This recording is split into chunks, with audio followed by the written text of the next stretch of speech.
Assalamualaikum warahmatullahi wabarakatuh. Salam damai sejahtera untuk kita semua. Om Swastiastu, Namo Buddhaya. Puji dan syukur kita limpahkan pada Allah Subhanahu wa taala atas segala rahmat dan inayahnya.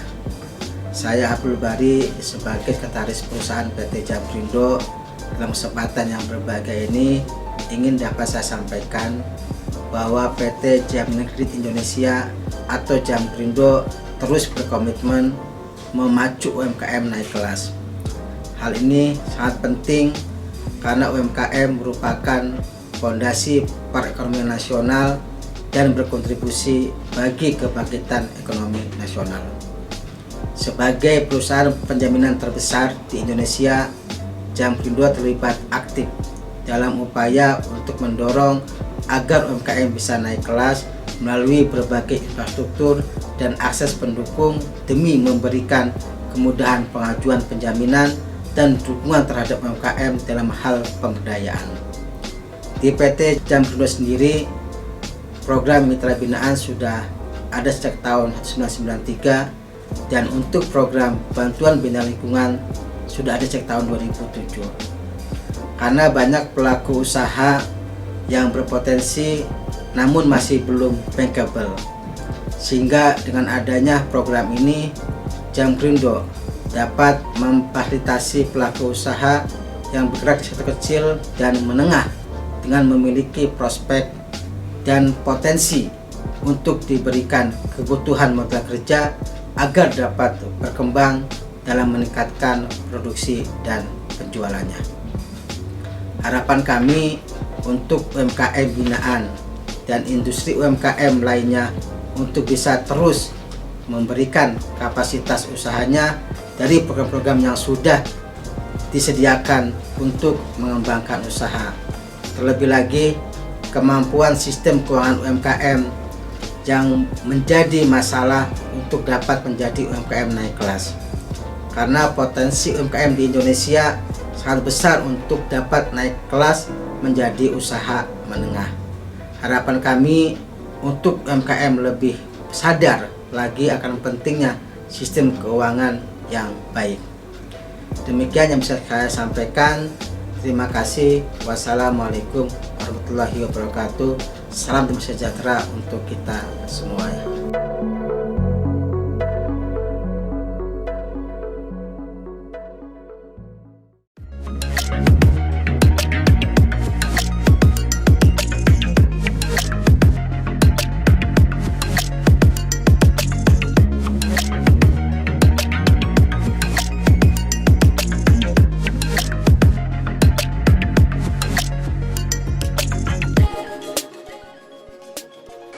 Ya, peran Jamprindo di masa pandemi ini terasa banget untuk usaha saya, untuk brand Kirana, untuk pembantuan akses permodalan yang kita gunakan untuk beli bahan dan juga untuk operasional produksi produk-produk kami Kirana.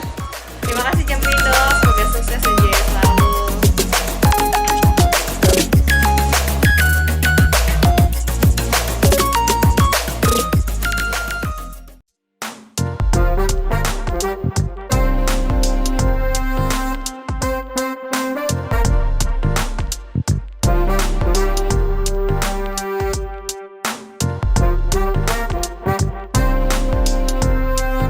Alhamdulillah tadi pelatihan sehari ini sudah berjalan dengan baik dan lancar. Terima kasih. Mudah-mudahan apa yang tadi sudah disampaikan, yang sudah diberikan materinya hari ini bisa memberikan manfaat untuk mengembangkan bisnis kopinya.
program BUMN yang kemitraan ini.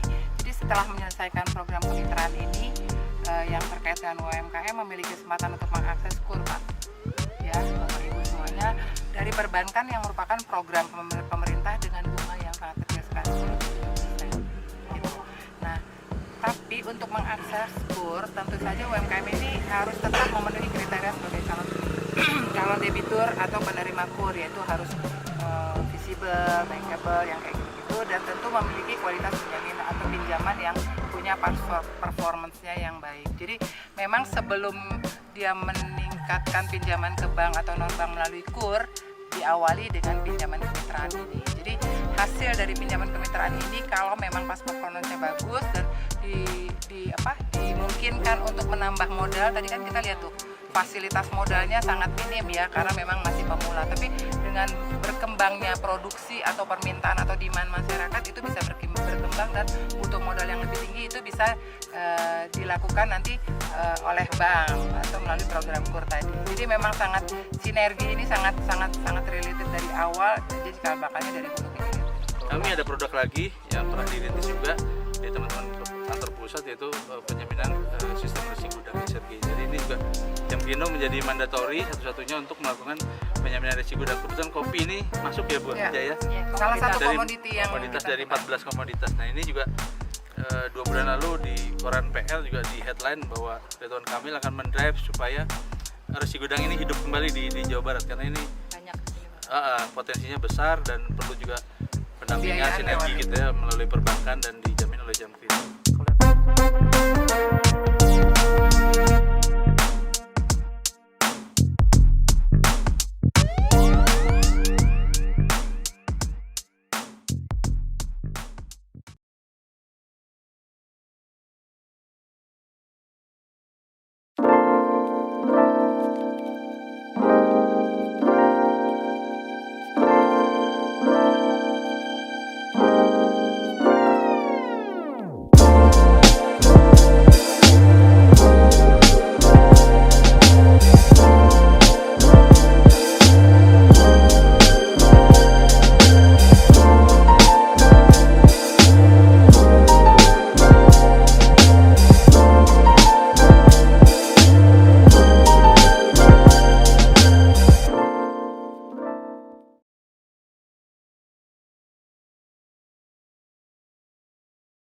Assalamualaikum warahmatullahi wabarakatuh.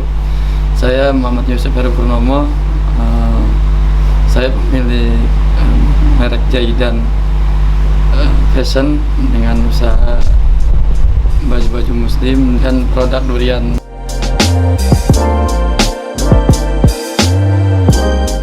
Berdirinya usaha Jaidan ini dengan dilatar belakangi sebagai kita mencari-cari apa yang bisa dijual selama kita hijrah dari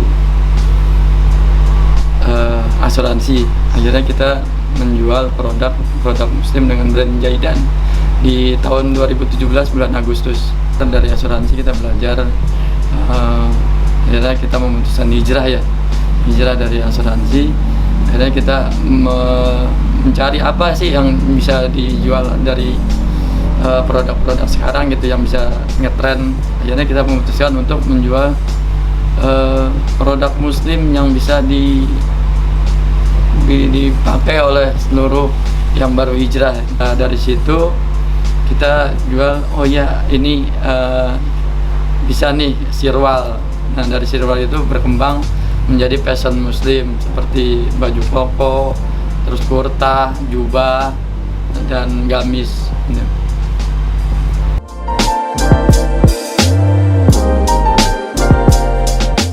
Ya, dalam bentuk brand Jaidan seperti tadinya kan karena pandemi kita buka usaha lain seperti produk-produk olahan durian yang langsung kita datangkan dari Medan. Itu produk itu merek-merek Jaidan juga semua, sama aluminium foil, dan ada kurma, ada juga air jam-jam. Itu semua dari produk Jaidan semua.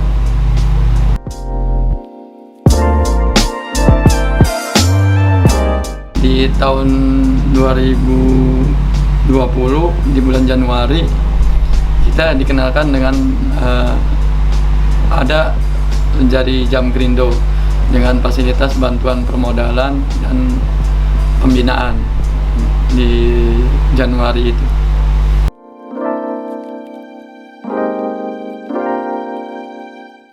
Alhamdulillah dari Jam Krindo kan kita dari pembiayaan ya, pendanaan itu bisa kita kemarin itu dialokasikan untuk pembuatan baju-baju muslim dan baju-baju gamis wanita.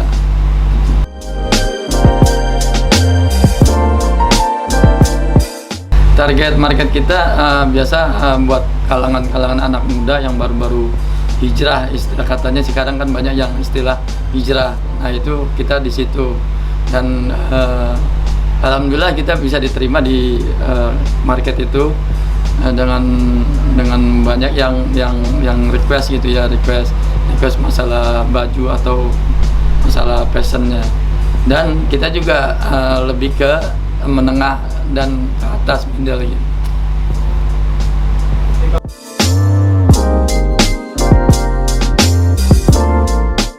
Kita fokusnya di lokal, tapi ada juga nanti kemarin itu sebelum pandemi kita ada yang ke Malaysia atau ke Singapura, kita ekspor ke sana, ada yang beli agen, subagen juga kita beli ke sini. Nah kedepannya emang kita kalau emang nanti insya Allah pandemi udah berakhir, mungkin kesananya lebih mudah gitu.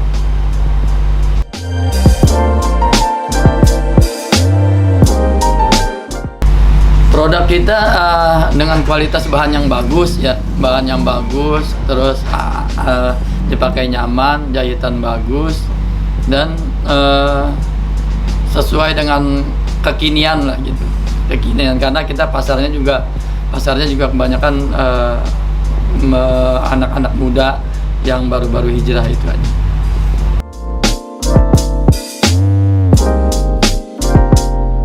Sebelum pandemi itu kita omset hampir kira-kira sebulan itu bisa 500 atau 400 ya. Karena sekarang pandemi ya turun ada 200, 2,5 ya.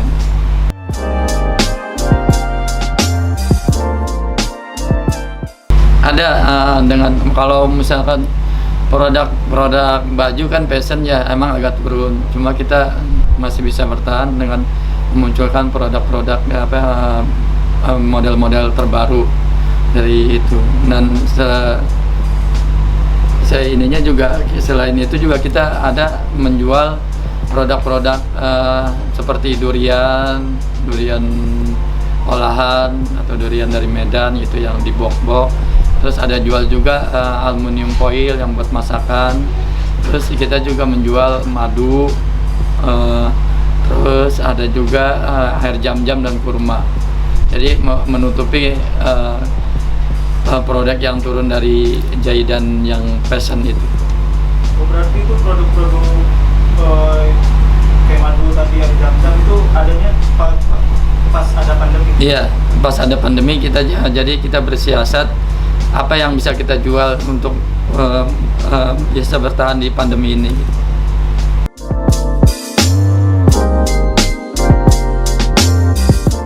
Insya Allah emang kalau kita bisa berdoa aja buat bisa pandemi ini segera berakhir dan daya beli masyarakat untuk produk-produk fashion lebih meningkat.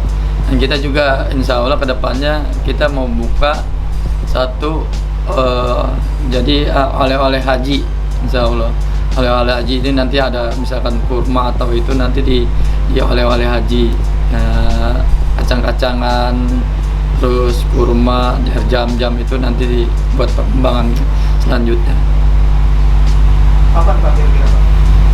Insya Allah tahun depan, insya Allah. Mengucapkan hari ulang tahun kepada PT Jam Krindo yang ke-51 tahun. Semoga terus jaya dan berkontribusi nyata untuk UMKM. UMKM bangkit dengan semangat kolaborasi.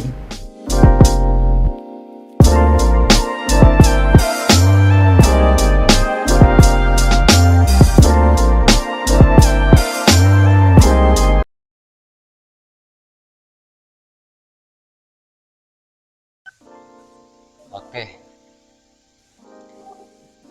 Selamat sore Bapak Daryono. Selamat sore Bapak. Ya, perkenalkan saya Faras dari BUMN Inc.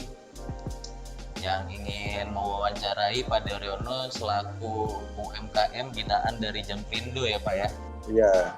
Oke, kalau boleh tahu pertama-tama saya pengen tahu nih, usaha Bapak itu bergerak di bidang apa ya Pak? Di bidang pengrajin tas Pak. Pengrajin ya, produksi ya. Produksi tas mulai dari bahan sampai menjadi tas jadi gitu. Oke, produksi tas ini Bapak yang memproduksi dan memasarkan atau hanya memproduksi aja Pak? Ya saya memproduksi juga memasarkan sendiri. Kalau khususnya tuh saya di bidang produksinya. Oke. Sampai saat ini kalau bisa dibilang yang bekerja di usaha Bapak ini ada karyawan kah atau bagaimana gitu? Ada tim Pak. Ya. Kalau dulunya tuh saya bergerak sendiri ya. Mulai dari belanja bahan sendiri, potong sendiri, sampai jahit sendiri, kita pasarkan sendiri. Dan sekarang dengan binaan Jampindo itu saya sekarang sudah ada timnya 2 orang sih Pak. 2 Ya. orang. Usahanya dimulai dari Ada yang menjahit, khusus penjahitnya ada sendiri. Ya. usaha Bapak ini dimulai dari kapan Pak? Kalau usaha saya tuh sudah lama ya Pak, ya kurang lebih sekitar tahun 2000-an. Cuman itu kan saya belum tahu apa-apa, cuman bisa produksi kecil-kecilan, buat sendiri, terus saya jual sendiri satu persatu gitu. Dan sekarang bisa melayani pesanan juga. Dan ada timnya sekarang Pak. Kalau dulu saya cuman bergerak sendiri sih. Oh begitu. Bapak Ya. ikut suatu perkumpulan begitu atau organisasi pengrajin tas kah di Kota Semarang mungkin? Atau Bapak bergerak sendiri dengan kelompok Bapak sendiri? Bergerak sendiri Pak, tidak ada perkumpulan. Jadi saya usahanya itu mandiri sendiri. Jadi saya dulunya saya bekerja ikut orang, jadi penjahit konveksinan gitu Pak. Terus saya belajar untuk menjual sendiri, memasarkannya. Jadi sekarang saya sudah bisa jahit, sudah bisa produksi, kan belum bisa masarke. Dan kalau sekarang kan sudah belajar memasarkan sendiri sampai sekarang ini. Jadi nggak ada perkumpulan atau apa, itu nggak ada. Oke. Untuk profit bisa Ya. jelaskan Pak keuntungan per bulannya yang Bapak peroleh selama ini? Mungkin sebelumnya kan pandemi begitu Pak ya? Iya. Bisa dijelaskan keuntungan sebelum pandemi dan sampai sekarang itu bagaimana Pak? Kalau soal keuntungan itu Pak, ya saya tidak bisa memastikan Pak. Sebab kan gini, produksinya itu kan gimana ya, kalau cuman ada pesanan-pesanan gitu. Jadi kadang-kadang ya bisa pas full banyak itu ya ada keuntungan. Cuman kita tuh masih sulit untuk ngitung keuntungan per bulannya, itu masih sulit Pak. Jadi kalau ada belanjaan sudah di tas, nanti kalau dapat uang cash kita belanjakan lagi buat memperbesar modal terus gitu loh Pak. Perputarannya gitu terus. Jadi sisanya itu buat kebutuhan harian, makan atau apa gitu, bayar listrik atau apa. Oke, berarti masih ini ya? Iya. Masih tidak stabil lah ibaratnya gitu ya? Ya, jadi kita memang perlu binaan untuk apa itu supaya administrasinya itu bisa jelas gitu loh Pak. Jadi bisa ngitung keuntungan, memang saya perlu binaan seperti itu.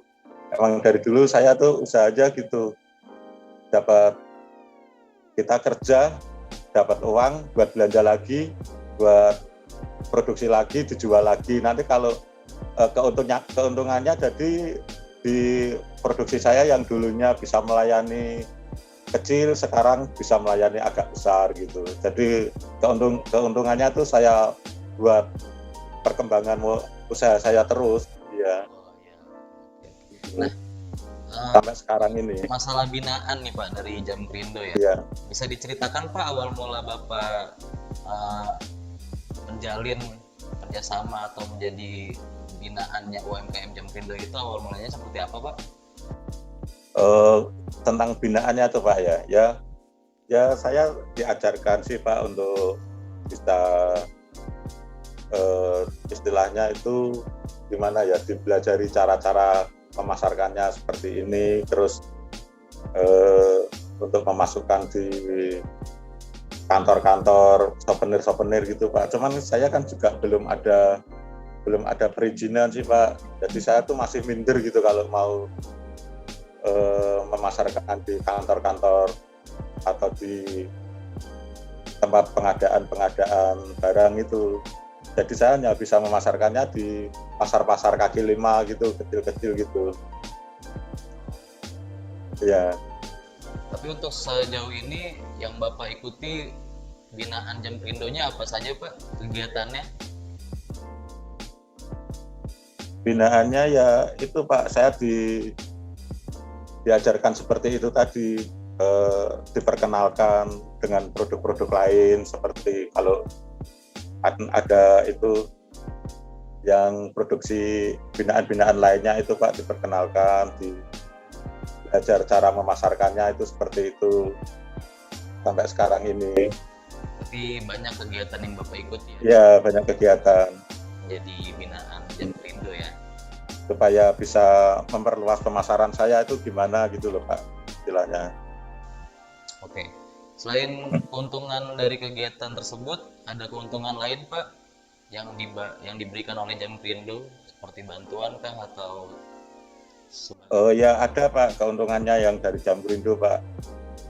Kalau dulu waktu saya masih usaha sendiri kan saya belum ada modal sih Pak ya. Jadi saya hanya bisa melayani kecil-kecilan, yang bikin ke 1-2 perorangan gitu Pak. Ada yang bikin pesan 1 tas, 2 tas gitu.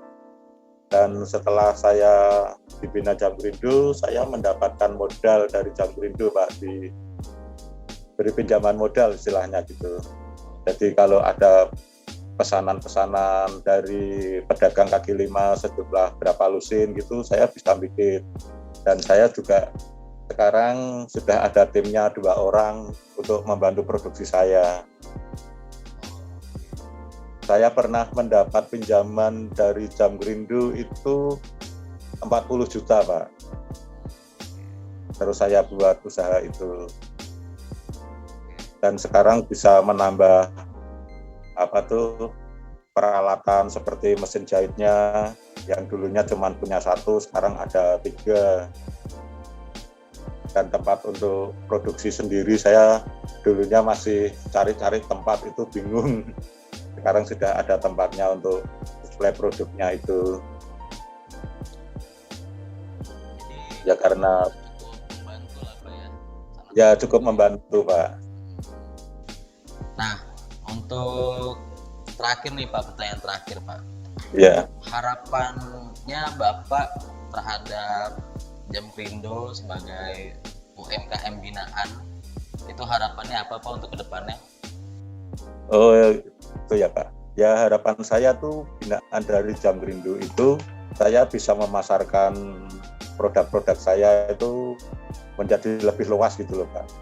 Misalnya seperti tadi saya diberi binaan untuk cara memasarkan di kantor-kantor atau lewat yang kantor membutuhkan souvenir atau apa itu, rumah sakit itu kan caranya kan harus pakai proposal atau apa itu Pak. Kalau dulu saya kan belum tahu caranya bisa masuk ke situ bagaimana, itu belum tahu.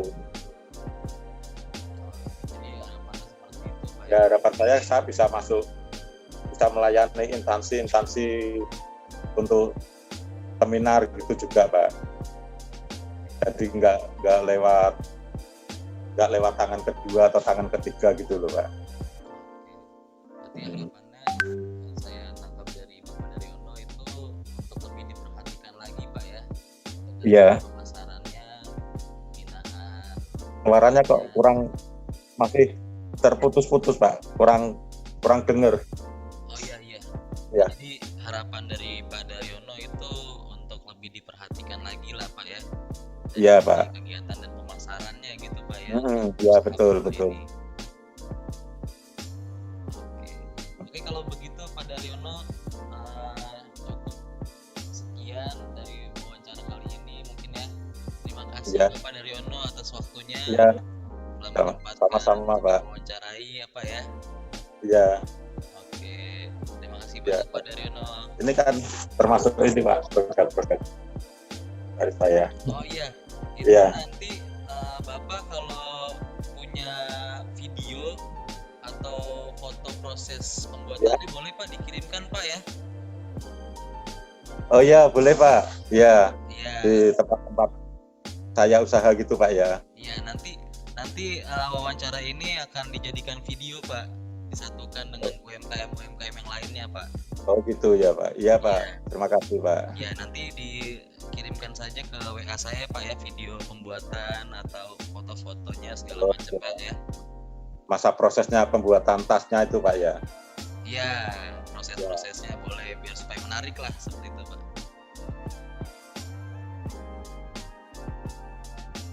Ya. Ya. Ya Pak, boleh Pak. Ya. Oke, terima kasih Pak Daryono ya atas waktunya ya Pak ya. Ya, sama-sama Pak Iya. Faris. Ya. Ya, selamat sore Selamat Pak. siang.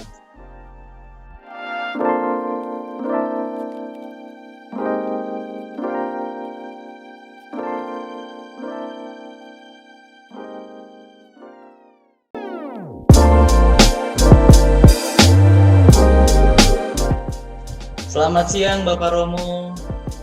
Selamat siang Pak. Ya, perkenalkan saya Faras dari BUMN Inc ya. Ya Pak. Ya, yang bekerja sama dengan Jampindo yang ingin menginterview atau mewawancarai UMKM binaan dari Jampindo, begitu ya Pak ya. Nah, untuk pertamanya nih Pak, saya ingin menanyakan usaha Bapak itu bergerak di bidang apa ya Pak? Saya pendampingan petani mente secara khususnya, lalu mengajar mereka untuk menanam secara baik dan benar, memanen yang baik dan benar sampai pada pemasaran mente gelondongan sampai pada kacang mente. Oke, jadi basicnya itu pertanian ya Pak ya? Ya, pertanian. Pertanian, kacang-kacangan aja ya Pak ya? Kacang mente ya? Ya, kacang mente ya. Kacang mente itu khas dari Flores atau bagaimana tuh Pak? Dia khas dari Flores karena menurut penelitian dari Swiss Contact itu rasa mente dari Flores itu beda. Mengapa beda? Karena memang mente itu harus ditumbuh di tanah yang berbatu-batu dan tanah yang gersang. Jadi dia tahan panas di tanah mente. Rasanya lebih gurih. Jadi punya ciri khas ya Pak ya? Ya, punya ciri khas sendiri itu. Nah, untuk pendistribusiannya nih Pak, dari pertanian Bapak itu ke mana saja nih Pak selama ini? Sejauh ini petani-petani mengumpulkan mentenya, lalu dikumpulkan pada tempat saya, lalu kita antar ke Maumere, ke Mextra Mayora. Oke, itu untuk didistribusikan? Itu untuk gelondongannya, ya distribusi gelondong. Kalau kacang, hampir seluruh Indonesia mereka pesan, tetapi dalam skala yang tidak besar Pak, 150 kilo kita kirim. Oke, kalau bisa dibilang usaha Bapak ini berkumpul di satu organisasi di Flores atau Bapak bergerak sendiri gitu Pak? Kita perkumpulan para petani, lalu kita punya kelompok sendiri, lalu atas bantuan Jampindo untuk membantu pemasarannya. Lalu memang kita dikenal, lalu mereka menghubungi kami, lalu kita kontak person, lalu kita kirim. Oke, begitu ya. Eh, untuk keterikatan Bapak dengan Jamkrindo nih, jadi awal mulanya bisa diceritakan Pak, bagaimana Bapak bisa terikat dari dengan Jamkrindo? Ya, jadi sekilas sebagaimana saya sudah cerita waktu virtual kemarin, kebetulan salah satu pimpinan Jamkrindo, Pak Sulis Usdoko, dia kunjungan ke wilayah kami. Memang kita di NTT, lalu wilayah Flores, jadi di pulau lagi itu Pak. Kebetulan dia datang kunjung ke wilayah kami, lalu dia lihat potensi yang ada, dia bilang, wah ini metenya banyak. Lalu dia coba upaya mencari petani-petani, dan kebetulan dia bertemu saya sebagai seorang pastor. Lalu saya menjelaskan gambaran petani mente, situasi hidup mereka terpuruk karena memang dililit dengan sistem ijon. Lalu dia mengatakan bahwa ada program Jamkrindo untuk UMKM. Lalu dia minta saya mempresentasikan itu. Lalu saya mempresentasikan itu, lalu direkomendasi. Lalu dia meminta saya membentuk kelompok, lalu saya bertemu dari sekian petani yang ada, saya coba mewawancarai mereka, komitmen mereka, lalu saya pilih mana petani yang komitmen, mana yang memang abu-abu. Jadi saya dapat tahap awal itu sekitar 20 orang. Lalu kelompok kedua sekitar 40 orang, jadi kurang lebih 60 orang Pak. Oh, sekarang udah kurang lebih 60 orang atau 60 orang Pak. Iya Pak. Oke. Jadi awalnya itu dari pihak Jamkrindo menawarkan untuk dibina ya UMKM. Iya, dibina. Iya. Nah, keuntungan yang Bapak dapat selain pemasaran itu apa Pak? Yang pertama, kita memanage kebun secara baik dan benar. Jadi prinsip orang yang penting tanamannya banyak tanpa memperhitungkan jarak dari tanaman yang satu ke tanaman yang lain. Oke. Lalu diatur jaraknya 7 meter sampai 9 meter. Lalu bagaimana cara panen mente yang baik dan benar? Itu dia matang dulu, dia jatuh, baru dipilah lagi. Cara memilah mente yang baik dan benar ketika dia sudah jatuh, lalu kita sortir dia di dalam air. Kalau mente yang mengapung itu berarti kualitasnya tidak oke. Kalau mente yang tenggelam itu berkualitasnya oke Pak. Jadi kita diajar untuk mutu quality controlnya itu Pak. Oke, quality control ya. Ya. Dan untuk yang dari segi mungkin ada pendanaan atau apa itu? Iya. Ketika dia menguji kami, lalu dia lihat kami punya reaksi yang bagus, maka dia membackup kami dana, Pak. Dari kelompok anggota kelompok dia membackup dana. Lalu dengan perhitungan 3 tahun, Pak. Oh, dengan 3 tahun ya? Ya, 3 tahun. Ya, Pak. Nah, kemarin ini kan sempat pandemi begitu Pak ya? Pandemi COVID. Itu perjalanan usaha Bapak bagaimana nih Pak? Apakah memang menurun Pak? Karena konsumen untuk pembeli mentenya sangat berkurang. Sangat kurang. Tetapi bagusnya bahwa mente itu bisa bertahan lama Pak. Ya, jadi kita sudah proses dia ke kacang, lalu kita vakumkan dia. Jadi udara tidak bisa masuk, ini bisa bertahan sampai tahun. Berkurang, cuma tetap stabil karena mentenya ini bertahan ya? Ya. Tidak rusak ya? Begitu. Oke. Kalau boleh tahu Pak, profit Bapak dalam sebulan itu bisa berapa Pak dalam usaha Bapak? Mula-mulanya kita cara kerja kita masih manual. Jadi sebulan rata-rata 50 sampai 70 kilo kacang mente yang diminta. Oke. Kalau sekarang bisa 200 sampai 300 Pak. Oke, lumayan ya Pak ya? Lumayan sekali Pak. Hanya memang kendala kita masih cara kerjanya itu manual Pak. Jadi kita kalah di waktu Pak. Jadi mente itu dikatip satu persatu Pak. Nanti saya kirim videonya cara kerja itu supaya bisa dipahami. Boleh. Nanti setelah ini Bapak bisa saya kirim Pak. Videonya ya Pak ya. Dari prosesnya boleh Pak, dari pertaniannya, Iya, cara dari menanamnya. pertaniannya, ya betul, bisa Pak. Oke. Nah, untuk ini Pak, yang terakhir nih Pak ya, sembari kita Iya, Pak. menutup interview ini, Ya, pesan dan kesan atau mungkin harapan terhadap Bapak sebagai binaan UMKM Jampindo terhadap Jampindo apa Pak? yang pertama saya bangga bahwa Jampindo dia sampai pada daerah-daerah terpencil. Karena memang kantor pusatnya itu di kota-kota Pak. Tetapi kita ini di pulau, agak jauh. Tetapi dia tahu bahwa kita punya peluang, punya komoditi, lalu dia mendampingi kami, lalu dia membackup kami dan soal dana. Lalu yang kedua, bahwa dia mengajarkan kami memanage secara baik dan benar pengolahan maintenance kebun. Lalu yang ketiga, kami diperkenalkan kepada pasar yang lebih luas. Lalu bagaimana tim Jampindo Kupang sungguh luar biasa. Mereka ada kunjungan berkala Pak. Lalu sampai kepada kelompok-kelompok petani, sampai pada kebun-kebun Pak. Itu yang hebat mereka di sini Pak. Jadi mereka masuk dari kebun ke kebun. Iya. Itu pimpinan Pak Andri sama Pak Arifin. Itu dua figur pemimpin oke itu. Artinya saya mesti menyebut mereka punya nama karena mereka juga sampai ke kebun Pak. Walaupun posisi mereka itu di Kupang, tapi mesti terbang ke lokasi kami, jalan darat lagi. Itu yang luar biasa. Jadi kinerja Jampindo menurut Bapak sudah cukup ya, sudah luar biasa. Sangat maksimal. Lalu kami sebagai petani juga percaya Pak. Sangat percaya dengan pengorbanan dedikasi mereka Pak. Oke, kalau begitu. Pak, terima kasih atas interviewnya yang singkat ini. Terima kasih Mas Hari. Selamat sore. Ya, terima kasih. Selamat sore, Pak. Ya, terima kasih. Akhir ya.